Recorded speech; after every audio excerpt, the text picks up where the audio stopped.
अस्सलामुअलैकुम, welcome to promote Sindh YouTube channel. मां आहियां दीपक। अॼु जो पंहिंजो टॉपिक आहे इंटरजेक्शन। त इंटरजेक्शन जेका आहे उहो पार्ट्स ऑफ स्पीच जो लास्ट टॉपिक आहे। इंटरजेक्शन उहो लफ़्ज़ हूंदा आहिनि जेका जुमिले में पाण खे जज़्बात ज़ाहिर करण लाइ इस्तेमालु थींदा आहिनि या जंहिंजे ज़रिए पाण पंहिंजा जज़्बात ज़ाहिर करे सघूं था जुमिले में, भले उहो ख़ुशी हुजे, गम हुजे या कंहिं बि तरह जो जज़्बात हुजे। जीअं मां मिसाल ॾियां इंग्लिश में त वो, याहू, उफ्स, हुर्रे, अलास। त इहो सभु जेका आहिनि जज़्बात ज़ाहिर करण लाइ हूंदा आहिनि। त कंहिं मौक़े ते इहो अचानक चया वेंदा आहिनि। त इहो ई मां तव्हांखे मिसालनि सां बि सम्झायां, पोइ तव्हांखे वधीक क्लियर थींदो।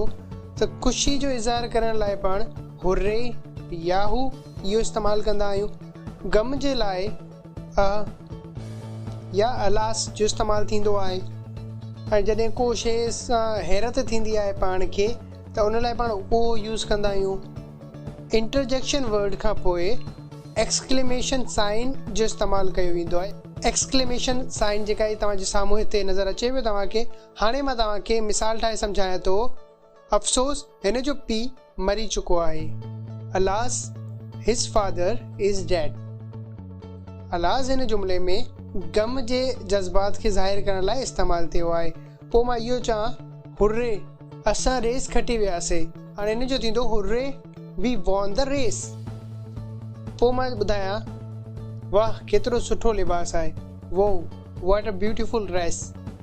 पोइ हिते लिखियलु आहे, ओ आई सी, ओ अच्छा।